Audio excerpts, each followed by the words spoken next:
Imagine this. Two families, living in the same neighborhood, facing the same grid-down blackout. Both had months of warning. Both saw the same headlines. Both thought they were prepared. But by day 3, the difference is stark. One family is cooking lentils on a rocket stove, laughing over a game of cards by candlelight, and sleeping warm. The other? They're shivering outside a gas station, trying to trade their iPad for a can of beans, scavenging pet food just to make it through the night. What separates them? It's not luck. It's not a high-tech bunker or a basement full of gear. It's a principle, a single rule that quietly determines who thrives and who falls apart. It's the 80-20 survival rule.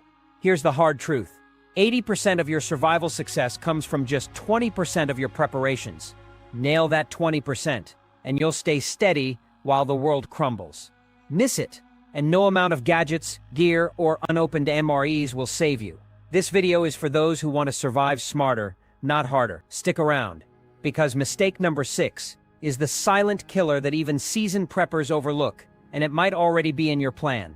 Let's break down the 20% that truly matters when everything else fails. The 20% of gear that covers 80% of emergencies. Prepping gear often becomes a rabbit hole. The market is saturated with tools and gadgets that promise ultimate survival. Multifunctional shovels, tactical backpacks with endless compartments, and novelty fire starters shaped like grenades. They look cool and feel like a reassuring purchase in preparation for the unknown. But when an actual crisis strikes, these extras can be dead weight. The truth is, only a select few pieces of gear make it into the essential 20% that will genuinely cover most emergencies. Let's start with water. The human body prioritizes hydration above all else. Even the most advanced survival equipment won't matter if you're dehydrated or battling waterborne illnesses. For this reason, a robust water filtration system is non-negotiable. Gravity-fed filters like Berkey or Lexapro are excellent for home use, while portable options like LifeStraw or Sawyer Mini suffice for mobility. But don't stop at buying, test them. Practice filtering muddy creek water or purifying a stagnant puddle. This preparation ensures you aren't gambling on your gear's function during a crisis.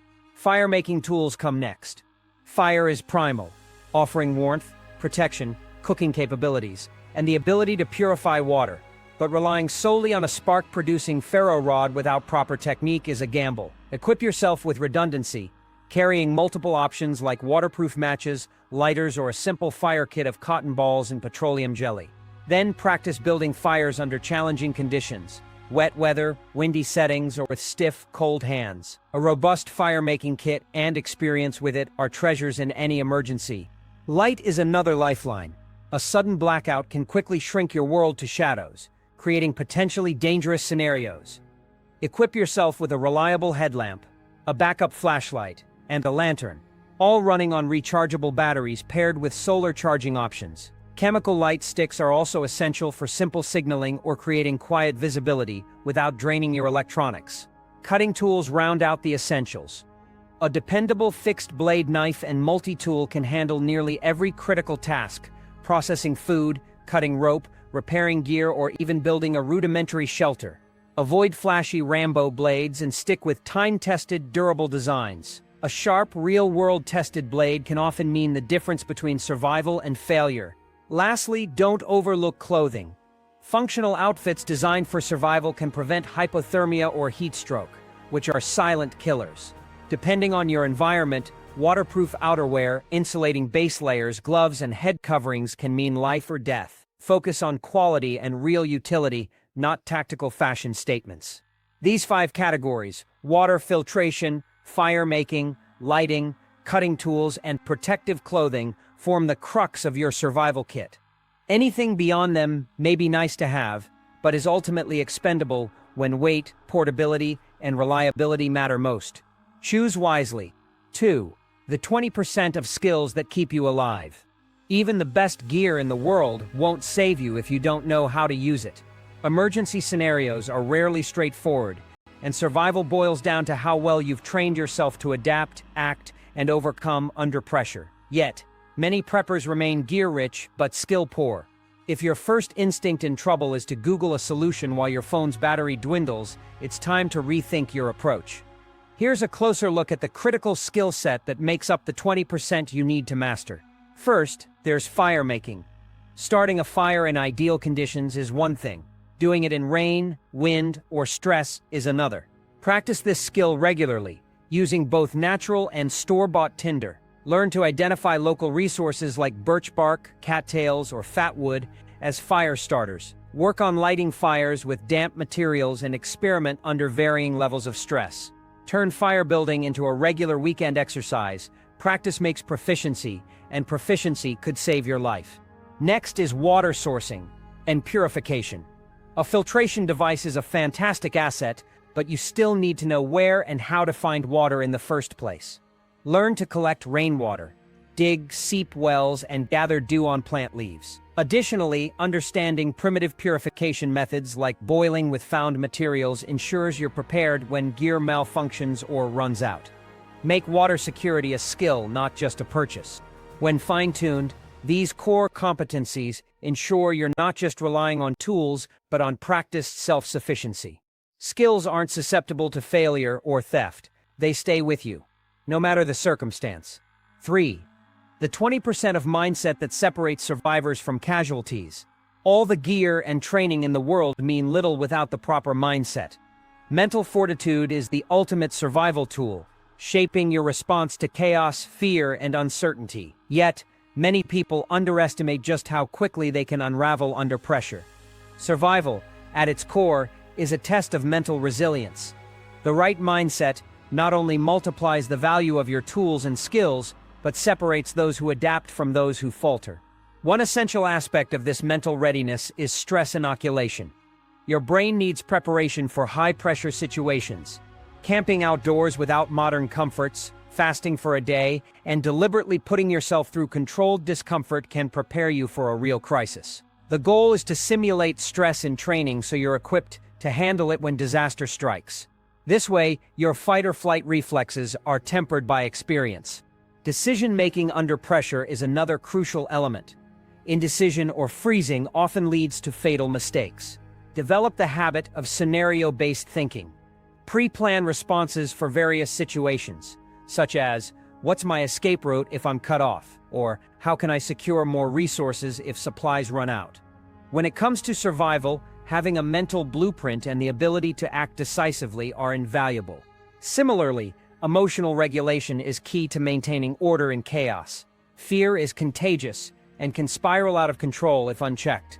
Learn techniques to calm yourself, like deep breathing, grounding exercises, or repeating rational mantras out loud. Simple rituals, like structured mealtimes or check-ins during crises, can provide much-needed stability for you and your family. Equally important is detachment from normal. Hoping that everything returns to how it was can delay critical decisions. Survivors quickly adapt to new realities and seek solutions that match the present, not the past. Practice this mental pivot to avoid wasting valuable time or resources. Purpose is another underestimated driver of resilience. Whether it's family, faith, or a personal mission, having a reason to push forward can make all the difference when the grind of survival wears down your willpower. Explore your motivation now so it becomes a source of strength when needed. Ultimately, survival is as much a mental game as it is physical. A clear, disciplined mind can transform even the most challenging scenarios into surmountable problems. 4. The 20% of food and water that buys you 80% of time. Most people make survival food and water decisions based on comfort or emotion. They'll stock shelves with breakfast cereals, frozen pizzas, or snacks that they recognize, without considering the practical constraints of a crisis. But the truth is, 80% of those products are luxuries you can't depend on when the pressure mounts. Effective survival planning is about securing food and water systems that are low maintenance, calorie-dense, and free of excess complexity. Water first, the backbone of survival. Water is priority number 1. You can survive for weeks without food, but just 3 days without water could be fatal. That's why your water plan is non-negotiable in any survival strategy. Start with storage. You'll need at least 1 gallon per person per day for drinking and basic hygiene. For a 2-week emergency, plan for 14 gallons per person, and if possible, store even more for contingencies like hot weather or increased physical exertion. Use stackable water bricks. heavy-duty storage drums, or even repurposed and sanitized containers to build up your emergency stash. However, storage alone isn't enough. Any long-term crisis requires a backup water source. Identify local water options like rain collection systems, creeks, natural springs, or nearby lakes, and ensure you've prepared sustainable ways to access them. Once you have a source, the next step is purification. Invest in portable options like life straws or Sawyer minis for field use and a gravity-fed system like a Berkey for your home base. Always have redundancy. At least 2 purification methods, whether that's filters, purification tablets, or simply boiling water. But don't just buy the gear and store it away. Test your purification process now so you know how to handle any challenges, like cloudy water or emergency conditions. Food planning for function, not comfort. When it comes to food, the same survival principle applies: efficiency over variety. Your pantry doesn't need to look like a supermarket aisle. Instead of relying on snacks and short-lived staples, stock calorie-dense, shelf-stable foods that can sustain energy during physically and mentally taxing situations. Focus on essentials like rice, lentils, oats, canned beans, pasta, powdered milk, and peanut butter. These have long shelf lives, require minimal preparation, and provide solid nutritional value. Pair them with canned proteins such as tuna, sardines, chicken, or even Spam to meet your protein needs. While simplicity is key, don't overlook the small things. Spices, salt, and bouillon cubes may seem minor, but they can elevate bland meals and improve morale during stressful times. Remember, eating isn't just about fueling your body, it's also about keeping your mental state intact. Another critical factor is preparation. Many survival staples require heat and water to cook. A camp stove with adequate fuel, a solar oven for sustainability, or a rocket stove for off-grid cooking can make all the difference. Don't just assume these tools will work when the need arises. Test them regularly. Make it a habit to prepare entire meals using only your backup systems, so there are no surprises during an emergency. By streamlining your food and water strategy and practicing its deployment, you'll create a safety net that buys you critical time to think and plan your next moves as chaos unfolds. The 20% of off-grid power that keeps you alive. When people imagine off-grid power setups, they often get it wrong. They think about replicating their daily lives, running refrigerators, flat-screen TVs, or even air fryers. But in a survival situation, these luxuries are not only unnecessary, but they'll quickly deplete your resources and distract from what actually matters. Instead, your focus should shift to the essential power needs that keep you alive, connected, and informed. Prioritize health and safety. The first step in off-grid power planning is understanding that your resources must go toward what sustains life and maintains health. Medical devices come first. If someone in your household relies on a CPAP machine, insulin refrigeration, or other critical equipment, those needs take precedence over everything else. Nothing else you power matters until these systems are stable. Communication and information. Staying informed is survival critical when crises unfold. A simple crank-powered or solar-powered emergency radio ensures you have access to information like evacuation orders, weather updates, or civil unrest warnings. Without these updates, you could be making blind and dangerous decisions. Radios, walkie-talkies, or lightweight communication devices should be prioritized alongside basic lighting solutions to maintain situational awareness. Small but high-impact power essentials. Lighting is often overlooked until the sun sets, and that's when panic can take over quickly. Use efficient LED lanterns, rechargeable headlamps, and flashlights to keep your environment illuminated without draining excessive energy. Portable USB-powered fans in the summer or heated pads in the winter can provide enough comfort to help your family think clearly and act decisively when stress levels peak. A modest solar generator like the Jackery 1000 or Bluetti EB70S, paired with solar panels, is more than sufficient to power your small, life-critical essentials for days on end. These mid-sized systems can easily keep rechargeable batteries, medical equipment, phones, and lighting operational. The key is focusing your limited energy on the essential functions, not trying to operate everything, which spreads resources too thin. The stealth and sustainability edge. Off-grid power comes with risks, especially if others know you have power when they don't. Noisy generators attract attention and can create unwanted troubles. If you do use a generator, Consider sound baffles or trenches to minimize noise. Alternatively, silent solar power systems paired with blackout curtains for any lit rooms make your setup far more discreet. Remember, drawing attention to your resources in a survival setting could turn them into a liability. Finally, it's not enough to have a power backup plan on paper. Test it before you need it. Run a 72-hour simulation, powering only your essential devices. This will expose any weak points in your setup and help you improve before a real crisis strikes. 6. The 20% of community that gives you 80% of safety. The lone wolf survival fantasy makes great entertainment.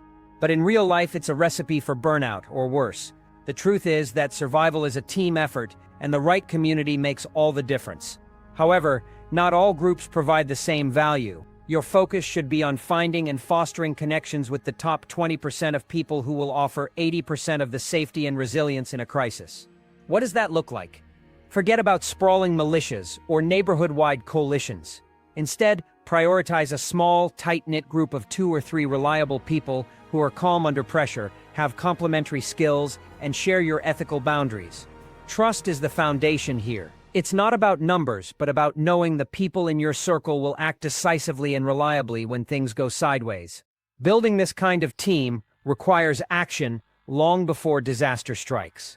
Start by cultivating relationships with neighbors or local acquaintances who show resourcefulness and awareness. Maybe it's the retired mechanic down the street, the EMT who lives 2 blocks over, or even the neighbor who always seems prepared with extra supplies. Small acts like borrowing tools, collaborating on minor projects, or offering to teach them valuable skills like first aid can build a foundation of trust and reciprocity. Local connections offer more than just shared skills. They provide critical layers of safety. Many past disasters, from hurricanes to urban crises, have revealed that small, well-organized groups excel where individuals fail. These groups can pool resources, watch over homes, and share responsibilities like patrolling or childcare, while others rest. Don't overlook digital communities either. Encrypted communication apps or shortwave radios can connect you to like-minded preppers across town. A small digital network can be a lifeline for sharing updates, supplies, or even coordinated rescue plans. When your community is built right, it provides more than safety. It strengthens your mental resilience. Knowing you're not facing chaos alone relieves panic, distributes stress, and enables clearer decision-making. That's the 20% of community that truly matters. 7. The 20% of planning that covers 80% of scenarios. One of the most common pitfalls in prepping is either overcomplicating or overly simplifying planning efforts. Some people try to prepare for every imaginable disaster, while others lock into one extreme scenario, like EMPs or doomsday invasions, ignoring more realistic threats. Both approaches leave critical gaps. Experienced preppers know the key is to focus on the 20% of planning that addresses 80% of real-world emergencies. Most crises fall into a handful of categories, including natural disasters, infrastructure failures, civil unrest, economic downturns, or medical emergencies. While these scenarios are diverse, the needs they create, water, food, shelter, safety, and mobility, are universal. A well-structured plan prioritizes capabilities over specific events. Ask the essential questions. Do I have potable water for 2 weeks? Do I have food that requires little to no preparation? Can I stay warm without power? Can I evacuate within 10 minutes or fortify my home for 10 days? These core priorities prevent you from getting bogged down with unmanageable details and keep your strategy flexible. Simplicity is the foundation of effective planning. You don't need a binder full of protocols. A single-page evacuation checklist, a mapped-out escape route, and a prioritized list of supplies are often all it takes to streamline your survival plan. Redundancy is vital here, but it doesn't mean overpacking your prep. Rather, have backups for critical systems like water purification, heating, communication, and self-defense. The key to validating your plan is practice. Conduct blackout drills to see how you manage without power. Take a weekend to live solely off your stored provisions. Test evacuation routes and see how quickly you can load your essentials. These real-world exercises will expose weaknesses in your strategy and allow you to improve before the stakes become real. Finally, avoid the all-too-common trap of prepping for flashy but unlikely disaster scenarios. Zombie apocalypses and foreign invasions might make for thrilling stories, but a winter storm or prolonged blackout could leave you just as vulnerable if you aren't prepared. Focus on the most probable events in your area. Protecting against reality, not fantasy, will give you the greatest return on your preparedness efforts. By honing in on the 20% of community and planning strategies that make the biggest impact, you'll build a survival framework that's practical, adaptable, and highly effective. These steps will put you ahead of the curve and buy you the resilience you need to endure when it matters most. Conclusion: survival doesn't have to be overwhelming or overly complicated. The 80-20 Prepper rule simplifies the process, focusing your efforts on the 20% of strategies, skills, and systems that provide 80% of the results you need to endure and overcome any crisis. From selecting the right survival gear and honing practical skills, to cultivating mental resilience, forming trusted communities, and crafting streamlined plans, this approach ensures preparedness without unnecessary complexity. The heart of the 80-20 rule is prioritization. It's about identifying the essentials, those tools, relationships, and actions that truly matter when the pressure is on. You don't need to do everything, you just need to focus on the critical few things that create the most impact. Whether it's building the habit of testing your resources, refining your plans, or connecting with people you can count on. Every deliberate step you take contributes to peace of mind and real-world readiness. By adopting this mindset, you'll avoid the noise and distraction of preparation overload and instead shape a strategy that's realistic, actionable, and powerful. The ultimate goal isn't just survival, it's about staying calm, capable, and in control when circumstances demand your best. Remember, preparedness isn't about fear, it's about confidence. With the 80-20 Prepper rule as your guide, you can face uncertainty with clarity, knowing you've focused on the steps that truly matter. Survival isn't just about what you have, it's about how well you use what's within your reach.